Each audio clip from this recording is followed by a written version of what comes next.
අපි බලන්න යන්නේ ආවේගයක් සන්නයනය වෙන්නේ කොහොමද කියලා. ඔන්න බලා ගන්න පුතේ වැඩේ. මේ තියෙන්නේ අපි දැන් ඔය කතා කරන නියුරෝනයක අක්ෂණයක්.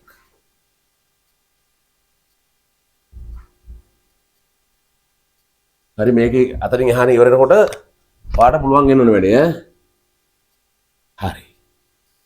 දැන් අහගන්න. දැන් පුතේ දැන් මේක මුලින්ම තියෙන්නේ මොන විභවයේද?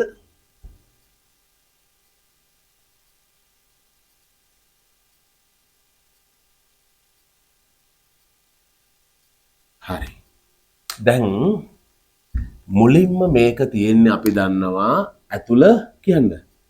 ඇතුළ ඍණ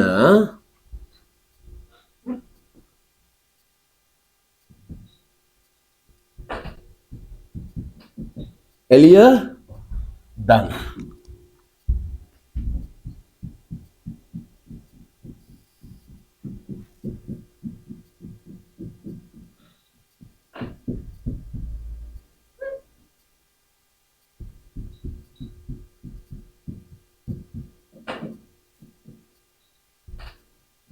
හරි. දැන් මේක මුලින්ම තියෙන්නේ අක්‍රීය විභවයක. තේරුණාද? උතර බලා ගන්න ඕනේ ඈ. මේ නියුරෝනේ දැන් මේ කතා කරන්නේ ඔයාගේ මේ රූපයක් දකිනකොට වෙන දේ. හරි? සද්දයක් ඇහෙනකොට වෙන දේ. සද්දයක් ඇහෙදි වෙන දේ, රූපයක් දකිද්දි වෙන දේ. ඊළඟට ස්පර්ශයක් වෙනකොට වෙන දේ. නිකන් හිතන්න. දැන් අපි මේ ඉගෙන ගන්න යන්නේ ඔයා දැන් මේවට මාව පේනවනේ පුතේ. නේද? පේන්නේ නැද්ද? පේනවනේ. හරි. පේනකොට කොහොමද පේන්නේ? අහගන්න.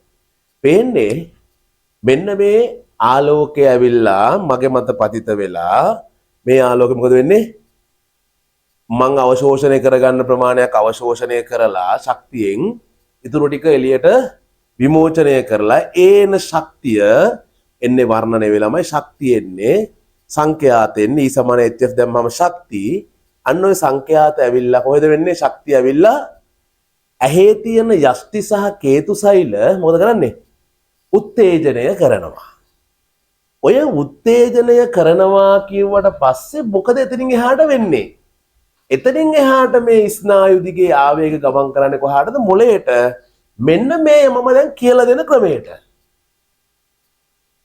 එතකොට හිතන්නකෝ මේ ආරෝපණ හුවමාරුවකින් යන ආවේගයකින් තමයි වුණා වෙන්නේද? ඔයාට මාව පේන්නේ. එතකොට ඇත්තටම තියෙන එක පේනව ඇද්ද? මේක බොරුවක් කියලා හොඳටම මේ ලෝකේ තියෙන දේ පේන දේවල් ඔක්කොම බොරුවක් කියලා මෙතනින් හොඳටම ඔප්පු කරගන්න ඕන ළමයි.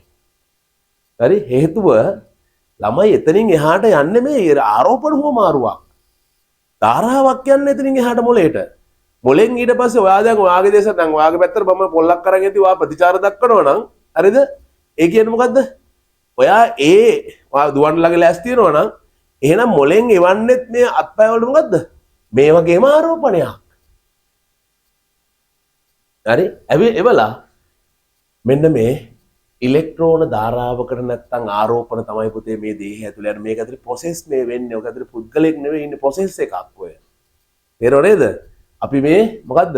මවාගෙන ඉන්න මායාව මේ යථාර්ථවත් ගවේෂණයෙන් පුතේ හොඳට දකින්න. ඔය හොඳට තේරුම් ගන්න. මේක ඇතුළේ මුකුත් වෙන්න දෙයක් නැත්තම් මේ එළියේ මගේ තේරුම දන්නේ නැහැ. මම වැඩක් නැහැ නේද? හරි. දැන් අහගන්නකෝ ආරෝපණ ගමන් කර විදිය. හරි. දැන් අහගන්න හොඳට. තේරුම් ගන්න යෝනේ. හරි. මෙතන තමයි තේරුම් ගන්න තැන. ගෙම්බෙගේ කකුලක් අරගෙන හරි. ඒ කකුලට ස්නායු අග්‍රවලට මේ ඉලෙක්ට්‍රෝ වයර් දෙකක් තියලා ඉලෙක්ට්‍රෝඩයක් සම්බන්ධ කර නැත්නම් අපි කියන බැටරියක් සම්බන්ධ කරොත් එයාට මේ නැත්නම් මේ ධාරාව දෙනව නැති වෙනවා අපි නැත්නම් අර සම්බන්ධ කරන ගලවන මොකක් හරි කරොත් එහෙම මොකද වෙන්නේ? ඒ කකුල වැඩ කරනවා ළමයි. ස්නායු වල ප්‍රාණය තවමත් තිබ්බොත් ඒ කකුල වැඩ කරනවා. එහෙනම් කොහොමත් ඒ කකුලට ගිහිල්ලා තියෙන්නේ මොකද්ද? ධාරාවක් යන්නේ.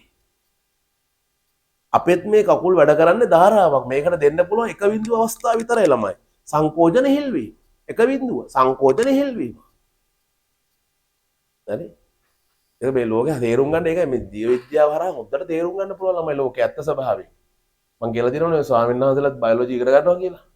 කියන්නේ ඒගොල්ලොන්ට ලේසි බයොලොජි ඉගෙන ගත්තාම මේකේ දේහ ස්වභාවය බුදුහාමුදුරු කියලා තියෙන්නේ මේ බම්බයක් කියලා ශරීරය දැක්කම ලෝකෙම දකිනවා. මේ අපි හදාගත්ත ලෝකයක් මේ එළියේ තියෙන ලෝකෙ මොකුත් නැහැ. මොකුත් නැහැ කියලා කියන්නේ මොකුත්ම නැත්තේ නෑ. තියෙනවා අයන පරමාණු අණු ගොඩවල්. හරි?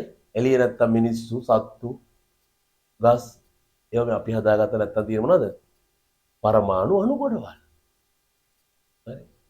ඒවා අපේ ඇතුලේ රූප හදනවා මේ මැජික් එකක් වගේ ළමයි. මැජික් එකක් හදනවා මේ ඇතුලේ. නැත්තම් ආරෝපණයක් කියන්නේ මේකේ ලස්සන මේක ඇතුලේ හදනවා. හිතක හදන්නේ. රයිට්. දැන් එන්න බලා ගන්න. මේක තේරුණාම තව ටිකක් තේරෙනවා. හරි. අහගන්න දැන්. ළමයිනේ ඔන්න දැන් වෙන වැඩේ. ස්නායු ආවේගයක් ආවා. හරි? ආවහම අපි මේක ටික කොටස් වලට කඩාගමු. හරි?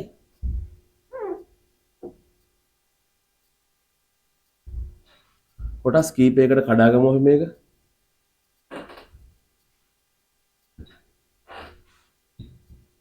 ඔන්න අහගන්න වෙන වැඩේ දැන්. හරි? දැන් ආවේගයක් ආවහම මුලින්ම මේ කොටස මුල් කොටස මොකද වෙන්නේ පියවර ක්‍රියාවේ පියවර තුන විද්‍රවණය වෙනවා. විද්‍රවණය වෙනවා කියලා මොකද්ද වෙන්නේ? හොඳට දැන් බලා ගන්න මේක දිගේ ගිහිල්ලා වරනකොට පුළුවන් වෙන්න ඕනේ.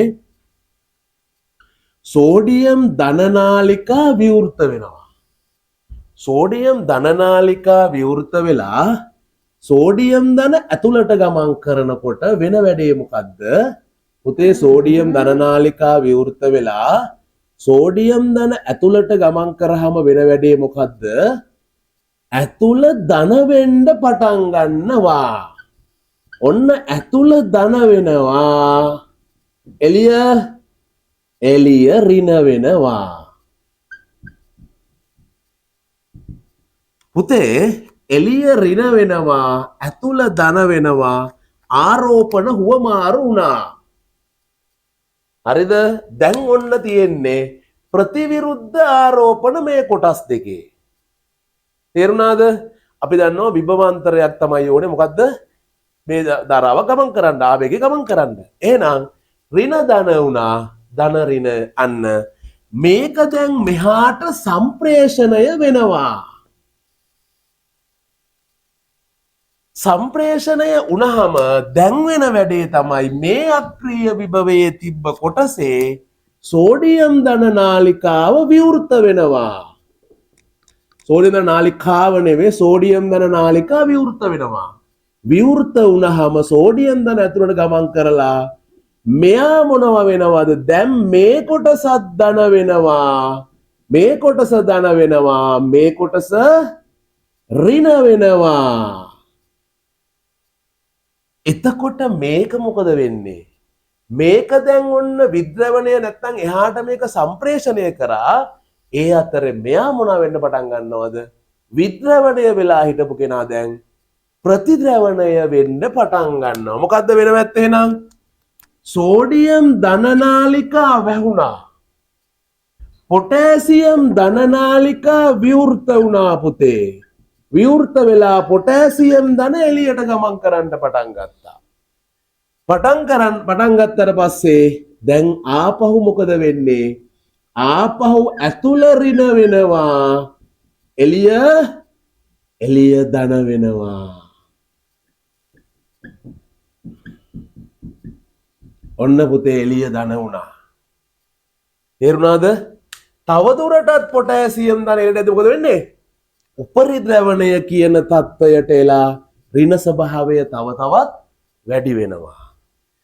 දැන් මේ වෙනකොට ඊට එහා පැත්තේ තියෙන කැලල විද්‍රවණය මේවා එකපාර වෙනවා. ඉතින් අපිට දෙකපාර පෙන්නන්න බෑනේ දෙකම. දැන් දෙකම ඉවර කරලා මෙතනට එන්න ඕනේ. දැන් මෙයා විද්‍රවණය වෙලා ඉන්නේ. දැන් මෙතනත් මොකද වෙන්නේ? ආරෝපණ වෙනසක් තියෙනවා. ඒ නිසා මේ විද්‍රවණය ඉදිරි කලාපෙට මොකද වෙන්නේ? සම්ප්‍රේෂණය වෙනවා. ඒක වෙන්නේ කොහොමද? මේ මගින් සෝඩියම් ධන නාලිකා මොනවා වෙනවද? විවෘත වෙලා සෝඩියම් ධන ඇතුළට ගමන් කරන්න පටන් ගන්නවා. සෝඩියම් ධන ඇතුළට ගමන් කරනවා වෙනවනේ. ගමන් කරන්න ගත්තාම පුතේ අහගන්න. එහෙනම් මොකද වෙන්නේ දැන්? දැන් ඇතුළ ධන වෙන්න පටන් ගන්නවා. එළිය රින වෙන්න පටන් ගන්නවා. එළිය රින වෙන්න පටන් ගන්නවා. හරිද? හරි. දැන් ඒ අතරේ මෙයා විද්‍රවණය වෙලා හිටියා. දැන් මෙයා මොකද වෙන්නේ? මෙයා දැන් ප්‍රතිද්‍රවණය වෙනවා. ඒ කියන්නේ මොකද වෙන්නේ? සෝඩියම් ධන නාලිකා වැහුණා. පොටෑසියම් ධන නාලිකා විවෘත වුණා. පොටෑසියම් ධන එළියට ගමන් කරන්න පටන් ගත්තා. ගමන් කරන්න ගත්තහම ඇතුළ නැවතත් ධන වුණා. ඇතුළ නැවතත් ධන වුණා. එළිය නැවතත් වැරදුනානේ. ඇතුළ ඍණ වුණා. එළියට ගමන් කරන පොටෑසියම් ධන එළියට ගමන් කරනවා. ඇතුළ ඍණ වුණා. එළිය ධන වුණා. right. දැන් මේකෙන් තවත් පොටෑසියම් ධන එළියට ගිහිල්ලා මෙයා උපරිද්‍රවණයට යනවා. දැන් මෙයා විද්‍රවණය වෙලා තියෙන්නේ. මෙයා දැන් අපි දන්නවා නැවත ආරෝපණ වෙනස්. දැන් ඉදිරි කොටසට මොකද වෙන්නේ? මේක සම්ප්‍රේෂණය වෙනවා. ඒ කියන්නේ මේ කොටසේ තියෙන මොකද විවෘත වෙන්නේ? මොකද වෙන්නේ මේක? සෝඩියම් ධන නාලිකාව විවෘත ගාලිකා විවෘත වෙනවා. ඇතුළට මොනවද ගමන් කරන්න පටන් ගන්නෙ? සෝඩියම් ධන ඇතුළට එනවා. ඇතුළට එනකොට අපි දන්නවා මොකද වෙන්නේ? විද්‍රවණය පටන් ගන්නවා කියලා කියන්නේ මොකද වෙන්නේ? ඇතුළ ධන වෙනවා. එළිය ඍණ වෙනවා.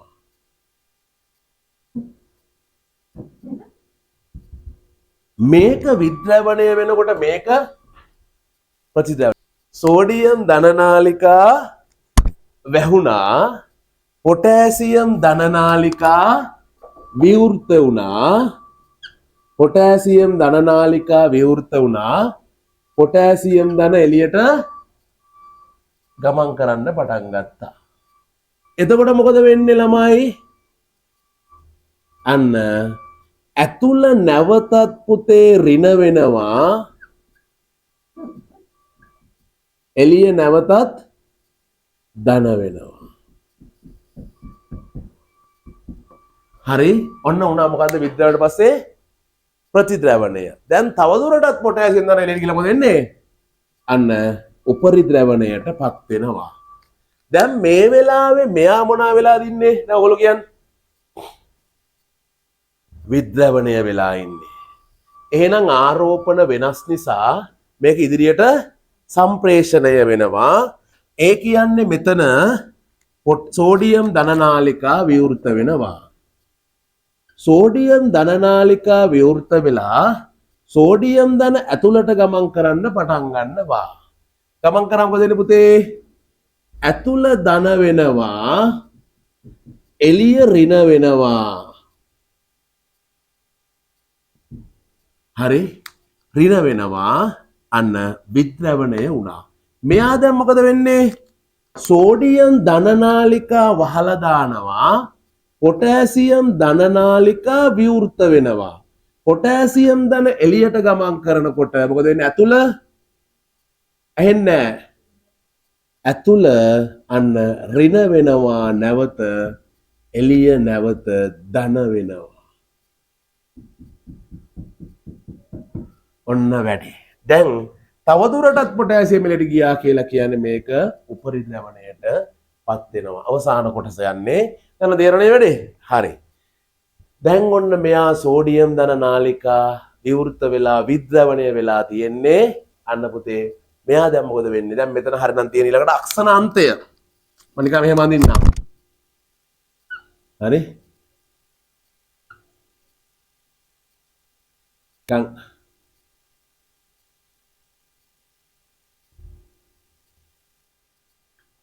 මේ අක්ෂරයේ අන්ත සාමාන්‍යයෙන් අක්ෂරයේ අන්තකින් පස්සේ කොහාටද යන්නේ?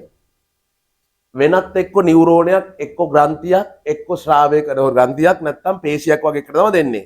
ඔතනක් තියෙන අපල කතා කරන මොකද්ද අපිට? උපාගම තියෙනවා. චුට්ටකින් බලමු. හරි? දැන් ඔන්න මේකෙන් පස්සේ අවසානයේ මේක ගමන් කරන්න දැන් මේකේ අන ගමන් කරන්නේ අක්ෂණ අන්තවල තමයි අවසානයේ විද්‍යාවට එන්නේ අක්ෂණ අන්ත. මෙතන පුතේ වෙන්නේ ඊට පස්සේ අවසාන මොකද්ද එහෙනම්? මේකේ වැහුණා. මොකද්ද? පොටහැඳනාය විවෘත කරා. පොටහැඳන එළියට ගමන් කරා. අන්න විද්‍රාවණ ප්‍රතිද්‍රවණය සහ උපරිද්‍රවණයට පත් වෙනවා.